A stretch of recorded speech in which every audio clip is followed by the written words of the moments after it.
Hello, welcome. Welcome everyone. I'm gonna give TikTok a second to just notify everyone that we're going live. Then we'll hop right into it. How's everyone doing? Good, I hope. One second, let me grab something here. How are you guys? I'm excited for you all to join me today in another live. Please do like the live so TikTok pushes it out to more people. As usual, we're just gonna do another session on how to find your soulmate, get married, stay married. I'm back with your questions, so we're gonna be answering questions. If you have a question you wanna ask me, you can go to my website and ask the question through the website. Thank you so much for the rose. And we're gonna dive into the topics of the day. I'm just giving TikTok a second to notify everyone we're going live. If you're seeing me for the first time, do make sure you're following Collectively Married. You're gonna get nothing but good stuff here, inshallah. And we are gonna be answering questions. I'm gonna be doing a little bit of talks here and there and just answering questions. Thank you guys so much for all the roses. And yeah, we're gonna dive right in. So let's do it. I'm starting hard with fear of rejection. That's a big reason that a lot of people don't go after what they want in life. Whether it's a job, whether it's a pretty girl, whether it's telling their wife they want a second wife, fear of rejection holds us back, okay? Thank you so much for the gifts. What I want you guys to, that's cool. What I want you guys to remember is,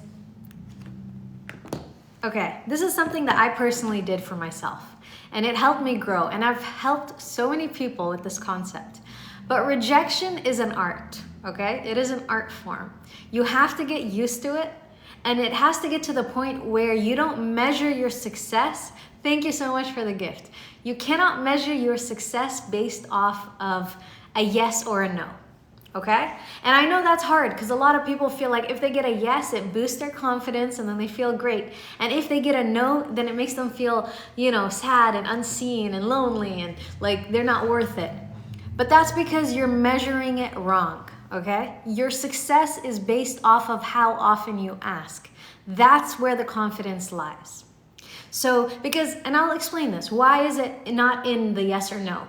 Because you cannot control the world. I cannot control other people. I don't know if someone's gonna say yes or no to me, but I do know that I'm gonna ask or I'm not gonna ask. So the more you practice this, the more you practice like, okay, I want to sell something. Let's say I'm selling a book. And I say, the more people I ask, the more yeses I'll probably get. If I ask 5 people, maybe all 5 will say no. But if I ask 500 people, somebody is gonna say yes. But do you see how my metric changed? Asking 5 people is such a small thing that I've asked of myself. It's not really doing anything. But asking 500 people is like a task, So if I'm asking 500 people, that's great. I've measured my success as like, wow, girl, you did that. You asked 500 people.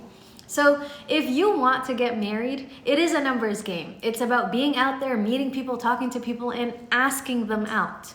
Now, don't put your heart, society is hard because society makes it seem like you have to fall in love altogether and you see someone from across the room and you're absorbed and that's it. But you have to be strategic. You see someone you like, you go in, you talk to them, you don't try to get like so invested, but you ask them out and don't make it a big deal. And if you're watching this and you're like, it is a big deal, I'm so scared of rejection, or I don't like the feeling of rejection, it's only because you haven't done it enough. Thank you so much for the gifts. Because the more you do it, the more you're gonna realize it's not that big of a deal. Because then it'll just become, the more you do something, it's just about statistics to you. It's no longer like a big deal. So trust me on this. If you're single, even if you're in business or you're in school or whatever it is you're doing in your life, if you want to be successful, you have to practice asking. Thank you so much for the gift. You have to practice asking for what you want, regardless. Thank you so much for the gifts. So if you practice asking for what you want, you are more likely to get the thing you want. And the reason why a lot of us don't ask is because fear of rejection. right? And it's not even about fragile egos. Like, I know men have big egos, women have egos, but nobody likes to feel rejection. And I understand that men are more likely to get rejected because in today's society, it's men, who are supposed to ask the girl out. It's men who are supposed to do all this. So if you're a lady and you see a guy you like, go ask him. The Prophet ﷺ's wife, Khadija radiallahu anha, she's the one who asked for his hand in marriage. She's the one who took this step forward. There's no shame in it. You can do it with class. You can do it elegantly. You don't have to make yourself any less of a person.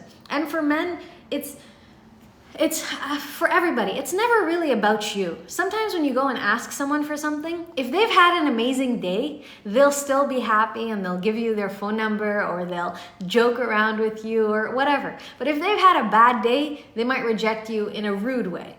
And so for someone who's on the receiving end, if someone asks you out, please be respectful, be nice, be kind. Don't try to diminish anyone because life goes around in a circle. One day you might be the one rejecting them and a few weeks later you might be the one wanting that same person right back. So be aware of how you treat people. And on the other end, don't make it a big deal. The more you ask, the more it just gets out of your system, right? Even if it hurts you inside, you should never show it on the outside. If they say no, oh, cool. Because even when you don't react badly, sometimes people look at you like, wait, I said no, why aren't they upset? And then they get invested right back in you. Most guys would get upset if I said no to them. Why is this man not getting upset? And then the girl herself will be like, okay. So he has high confidence. And it draws women to you. So remember this. Don't be afraid of rejection. Just be the leader, okay? Don't take it personally. Someone's reaching out. He says he's dating a girl. She posts way too much on Instagram. He doesn't like it, but she doesn't want to stop. And they're always fighting about it. My advice for you is, I think first you have to know what you want, okay?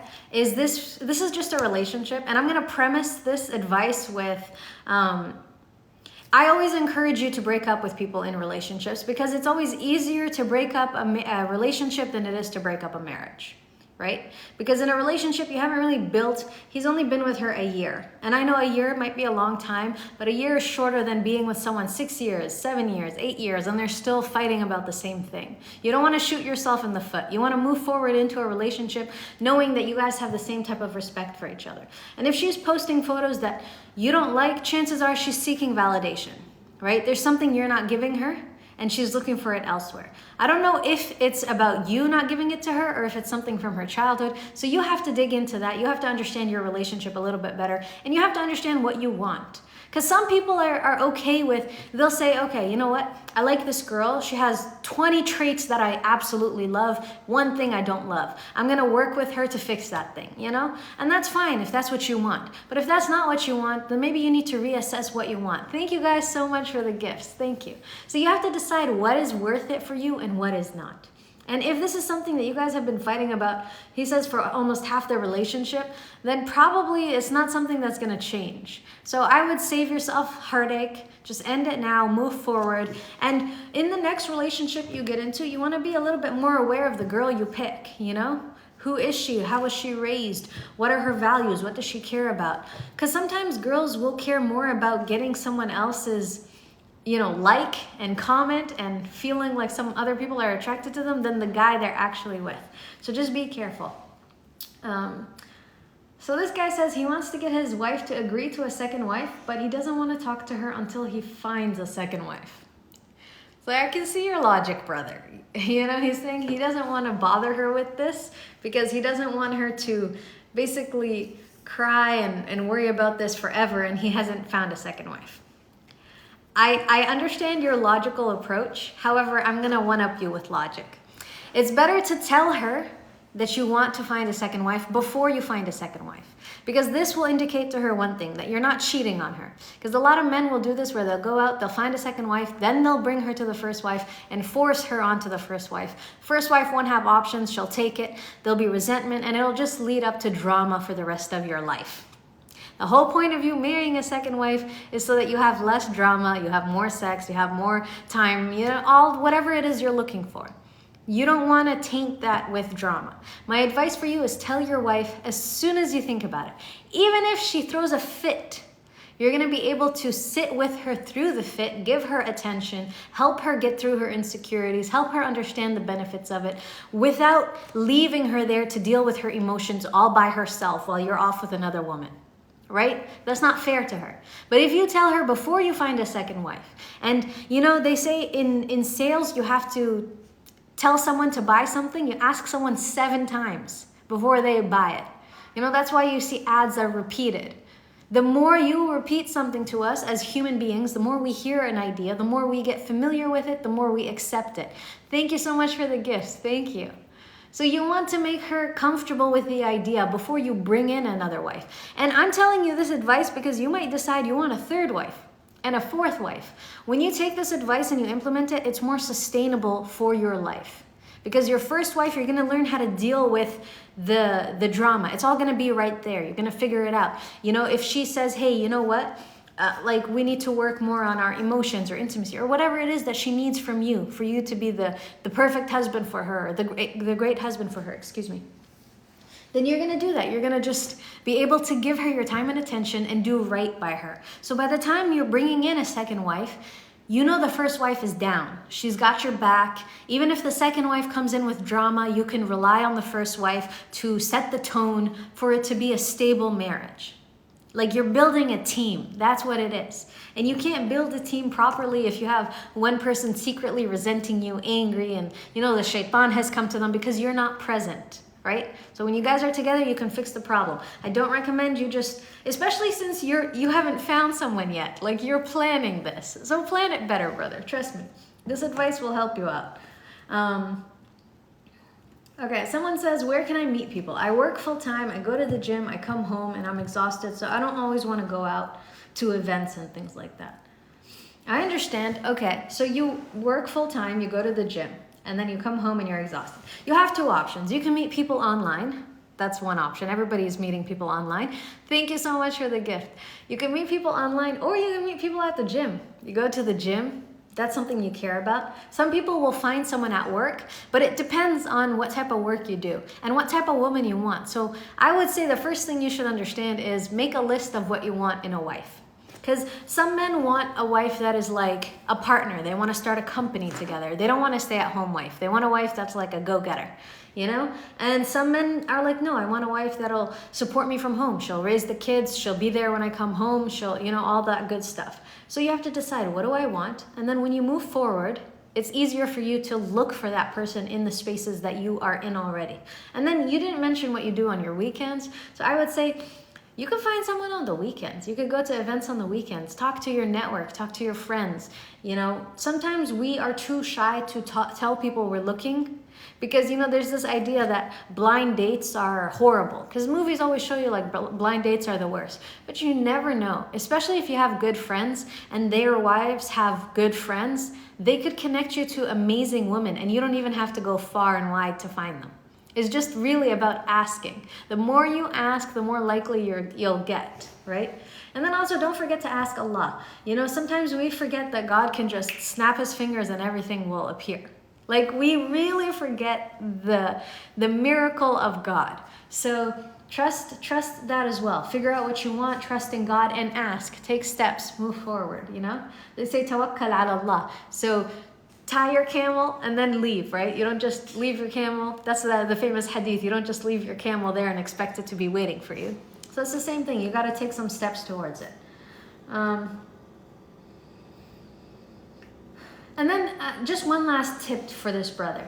Sometimes guys are like in this hustle mindset where they are focusing a lot on, right now I want to make money. I want to bring everything to the table. And later on, I'll figure out how to find a girl. That's good, you can do that, but it's better to just find someone because life doesn't stop. There's always going to be some type of hustle. There's always going to be something for you to achieve. It's never going to stop. Thank you so much. Thank you so much for the gift. Let me drink some water.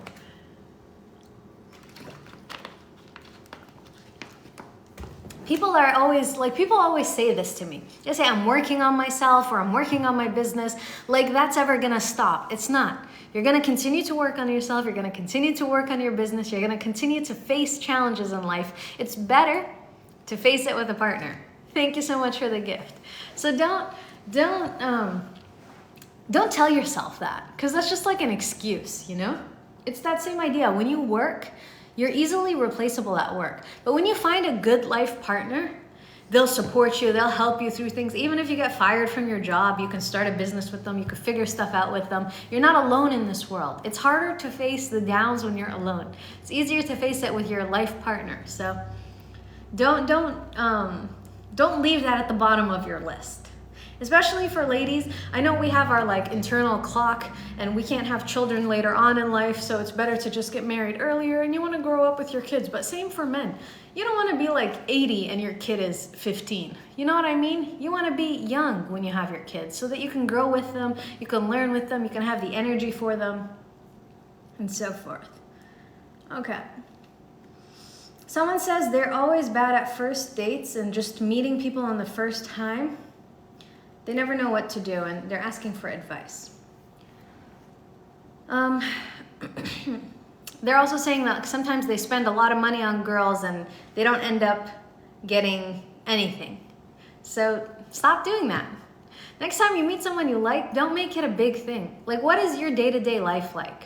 You know, when you meet someone, try to take them on something you would already be doing.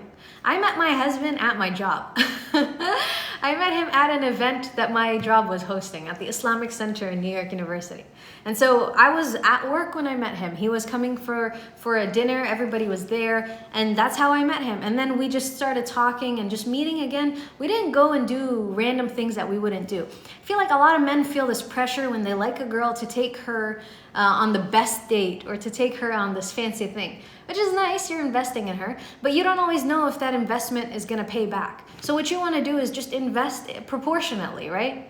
So take her out for a coffee or a lunch, nothing too crazy, nothing where you're spending more money than you can afford. Even if you can afford certain things, like if you can afford 2 coffees, take her out for coffee. If you wanna go for a walk, take her out for a walk. This will also help you weed out people that are just there like gold diggers or people that are just, you know, they don't care about you, they wanna use you. So when you show them who you really are and what your abilities are financially or in life, you can even tell how compatible you are. And that doesn't mean you're gonna stay there. It just means that you might find someone who appreciates what you're bringing to the table. And they're not judging you or trying to, you know, like I see this culture a lot where there's this like entitlement amongst some women where they feel like, yeah, you should take me on a $300 date. I'm like, who the hell are you?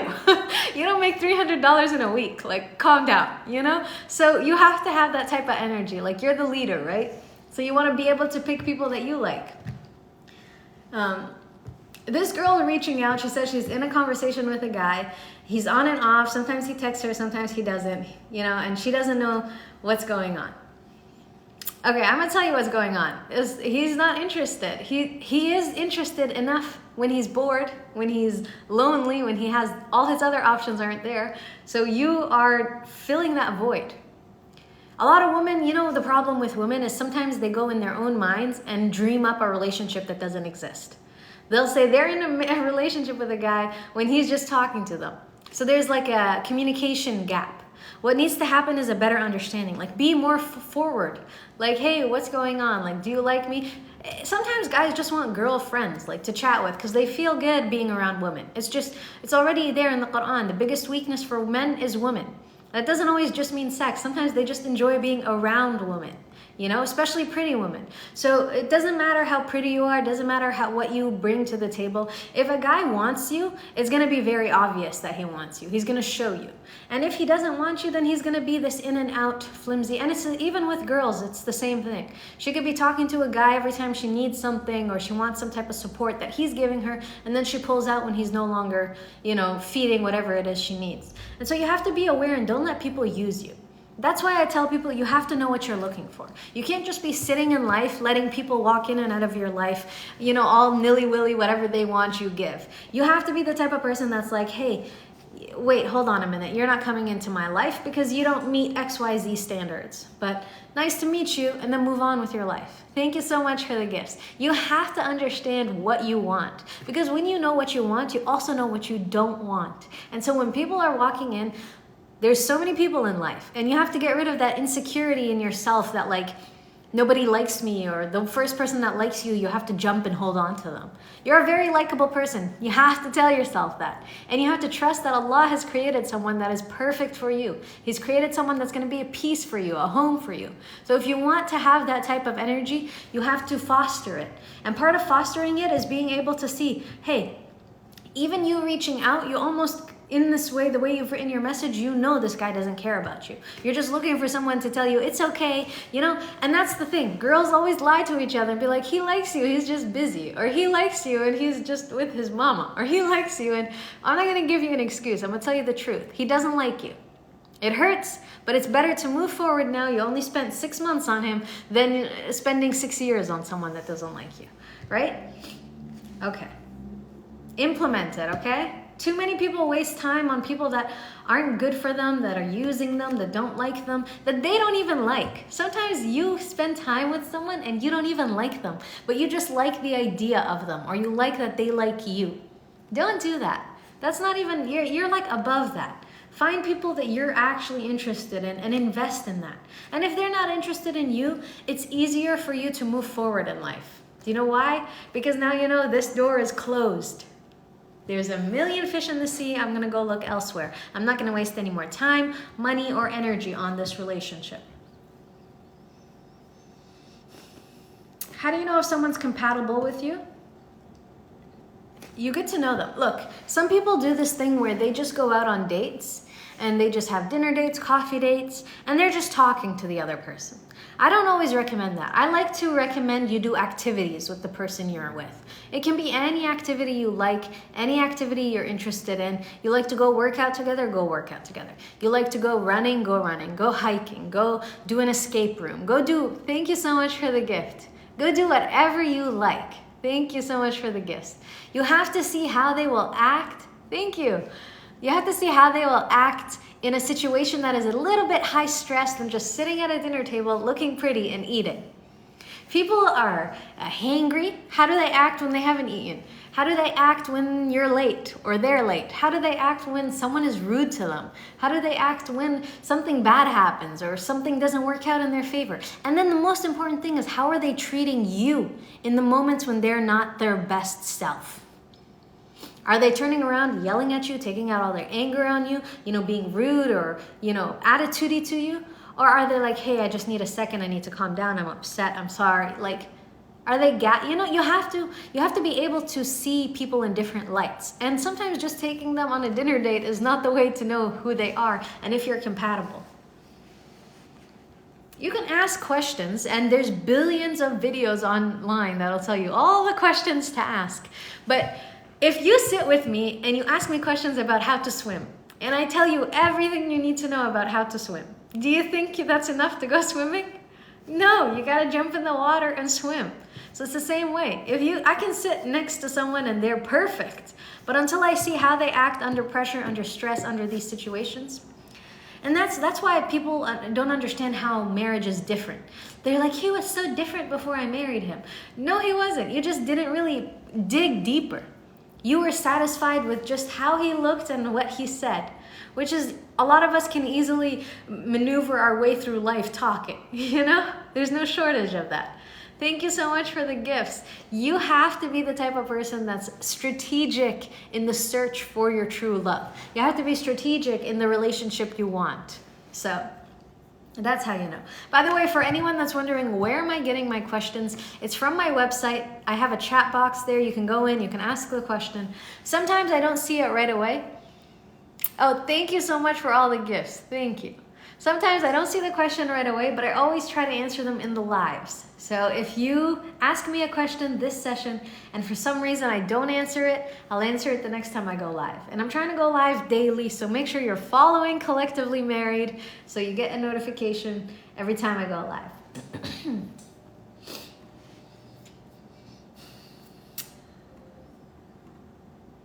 Okay, someone said they've been married 2 years and things are starting to, basically they're out of their honeymoon period. They're arguing, she's not the woman he married.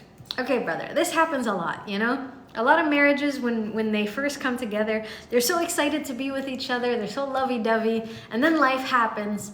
And what happens is life puts us in a routine, and it makes us forget what we're grateful for. You know, they say a human being, it's the verse. When I remember the verse, I'll say it. But we can't ever have enough. We always want more. We always want more. We always want more. And even though this might have been the woman of your dreams that you wanted to marry for years, after 2 years of having her, you're gonna want something different.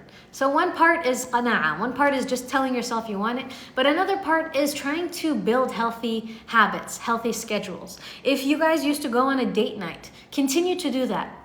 Even if money is low, you know, even if you don't have the same amount of money you had before, maybe now you're paying off debts or you're working on stuff, go on a nice walk, go to the beach, take a homemade lunch with you, go do things together that bring back that spark.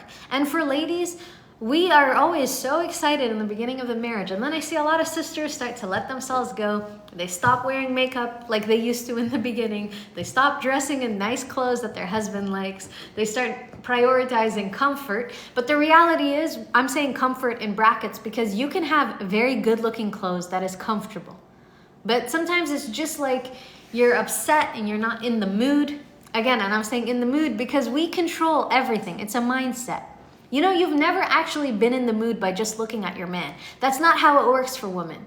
Women build the mood for themselves, right? And I'm telling you this because I want you to be accountable. As men, if you're listening to this advice, listen, because I'm going to talk to you next. But for ladies, when you were excited to meet your man, what did you do? You would go shower. You would go do your hair, you would do your makeup, you would find the best outfit you can, you would get so excited. That whole process was like a 2-3 hour process for you. And the entire time you were getting ready, you had your music or whatever you had, and you were prepping your mind to meet your man. It was never about like you saw him and then you were ready. It was always about you creating rituals that prepared you mentally to be with your husband. So if you don't continue those rituals into your marriage, like 5 years, 10 years, 20 years into your marriage, it's gonna fall because marriage is work. And for men, I tell you to pay attention to this because foreplay helps her get into that mood, right? Foreplay helps her get into that mentality. A lot of times, because she stops doing those rituals and prepping herself and looking her best, the man also stops, investing. Because he doesn't want to kiss a girl in like bad breath and her pajamas. Thank you so much for the gift. He wants to be with the girl he married. And so instead of having foreplay, he's just like, I'm ready. And she's not happy. And then they're still having that boring 2-minute sex, and then they're not happy, they're angry, they're miserable, they're upset with each other, and then the marriage goes downhill. So you want to focus on that, and so men, you have to focus on making sure your woman feels special, and women, focus on looking good for your man. He's going out, he's seeing all types of things. You want to make sure that when he comes home, all the women he saw during the day he forgot, because he knows he has the best one right at home. That's the focus, right? So that's my advice for you, brother.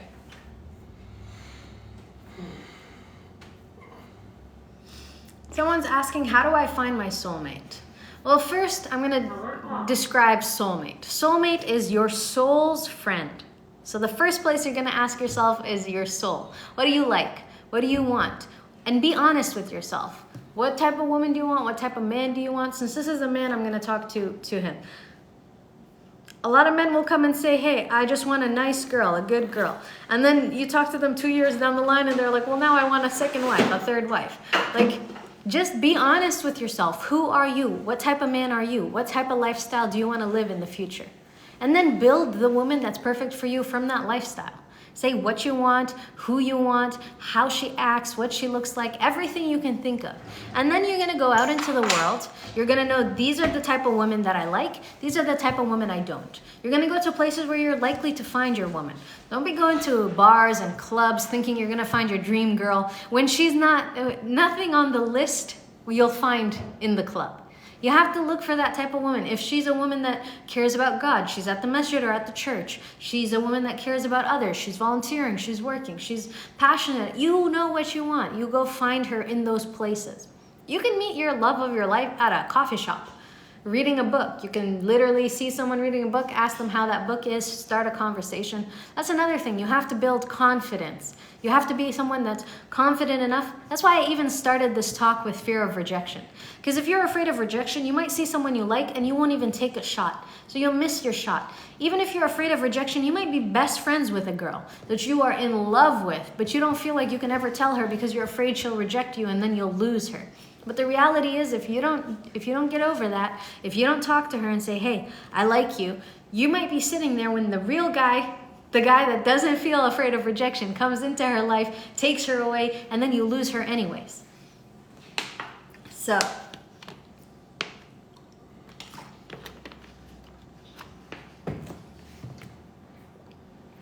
you can't be afraid to lose people. You can't be afraid of rejection. You can't be afraid of what you want. Be honest with yourself. Thank you so much for the gifts. Thank you. Be honest with who you are, what you want. Go out. Don't be afraid to ask for it, because you will never get what you want if you're too scared to ask. Ever. I guarantee you, no one's going to fall in your lap. Thank you so much for the gift. And the more you practice talking to people, let's say you get rejected by 20 girls that you're interested in. 20. That's a big number. Thank you so much for the gifts. Say you got rejected by 20 girls. Let me tell you, the 21st girl, you're going to be an expert at conversation. You're going to be more witty. You're going to be funnier. You're going to be able to tell who's who, like what characters you like, what characters you don't like. It's practice makes perfect. So rejection is not always a bad thing if you're learning from it. So make sure you're learning from it. Thank you so much for the gifts. Thank you. For those of you that are wondering where I'm answering the questions, it's on my website, Collectively Married. By the way, if you want to learn how to have unstoppable confidence, I've written a book on how to do that from step 1 to step 10. Literally every day there are steps for you. You can implement those steps and just build confidence. But overall, I have so many resources on my website. And the newest one is a collection, it's a program. It's called the Collectively Married program. I have covered everything everybody ever asks me on how to get your soulmate, how to get married, how to stay married, how to have unstoppable confidence, and how to make money online from anywhere in the world. I grouped all of those together. They're video course format. There's homeworks, there's books. They're literally a step-by-step guide that holds your hand through all those steps. And the reason why I even talk about money is because money or lack of money is one of the biggest reasons for divorce. And so I'm taking all the stress away from your romantic life. Go check it out at collectivelymarried.com. If you click on my profile, you'll see the website right underneath my profile. It's www.collectivelymarried.com. So go check out all those resources. You know, someone reached out and said, how do I find a sister like you? A big part of finding someone like me, and because you don't know who I am, you just kind of see what I promote. But I want to tell you something. You want to find someone that is respectful. You want to find someone that prioritizes you. You want to find someone that prioritizes your needs. And part of doing that is learning how to do it. And you can only learn how by studying.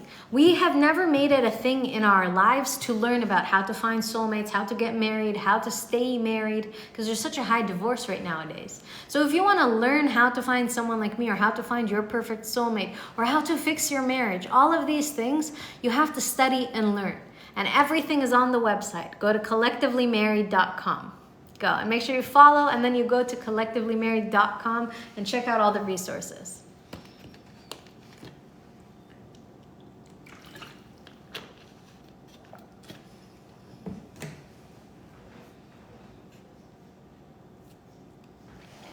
Someone reached out and said that she lives with her husband and his sister. His sister lives with them, and their parents live with them as well, and it's causing problems between the husband and the wife.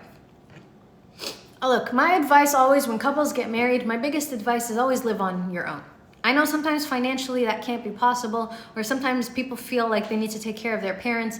I understand, but you have to have some segment of privacy if you're married. It's the right of the wife to have her own space. It's the right of the husband to have his own space. So make sure you guys do create a space just for you where nobody can just walk in. Like his sister can't walk into your space. His parents can't walk into your space.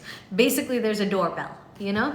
And then my second piece of advice is don't focus on the drama. It's easy when you're stuck with extended family to be sucked into drama. Sometimes you can't help it, because it's little things, little things people do for each other that are just petty, and they build up and they create all this drama that's unnecessary. I would limit my time with them. I would go in, salam, leave, do dinners, whatever. Like, try to separate your life as much as possible from them, especially if they're not kind and there's problems and there's drama. Because when you do have your own separate lives, they're gonna have your own routine, you're gonna have your own routine, you'll see each other once in a while, but you don't have to deal with all that. And most problems that I get, people that come to me about marriage problems, it is from extended family. His family, her family, it's all drama from other people. When you come to the base of it, it's never the husband and the wife. It's the husband's family, the wife's family. This one said this to this. Save yourself the drama. So close the door, let them be in their space. Even if they live under the same roof, you have your own space. Be patient, inshallah. May Allah open the doors for your husband to have a better income and for you guys to move out. But in the meantime, and I know it's customary to go to your husband and be like, your sister said this to me, or your parents treated me this way. And that's because he's the one who's supposed to defend you. But at the same time, I want you to have a level of empathy for him as well, that he's coming from work, he's exhausted, he doesn't want to come home and, between two people be like, don't talk to this one, don't talk to this one. It's his sister, it's his mother, it's his brother. You have to prioritize your husband and wife, like this just off the bat. I'm giving this advice to help make your life a little bit easier. But if you're a husband or a wife, you're watching this, prioritize your husband and wife. Your parents are married. Your sister's gonna get married and go off in her own life, in her own world. Sometimes you'll never hear from her again. So you have to prioritize your wife, the lady that's with you, and your husband. You guys are a unit. If you're the husband and you're watching this, I would put my foot down. I would demand my parents be respectful to my wife, because this is her home that they're in. Even if you're the husband, it's her home. Because technically, when you marry a woman, you're supposed to provide a house for her. So if they're living under your roof, under your care, it's her home they're in. They shouldn't treat her disrespectfully. And then at the same time, sister, I would have empathy for your husband. Because sometimes just that level of empathy for each other can help you guys through any problem, whether it's extended family or other.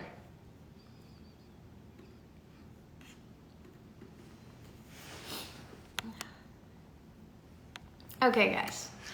I'm gonna go take care of my own husband, so I'm gonna let you guys be for the rest of the night. Thank you guys so much for joining the live and for all the lovely gifts, the questions. If you have any questions, you can always go to the website, ask through there. But if you are serious about getting married, you're serious about finding your soulmate, you're serious about staying married, like fixing the problems you have, or maybe you want confidence, go do the program on collectivelymarried.com. Buy the program. It's 5 lessons, like larger lessons, and each one is broken up into segments, so you can go through it. Everyone, I would say like 30 minutes a day. So 5 days, 30 minutes a day. Invest in yourself. Better yourself. I know if you've sat through this live this whole time, you're learning and you care about your romantic life in some degree. So if you do care about it, go continue the learning at collectivelymarried.com.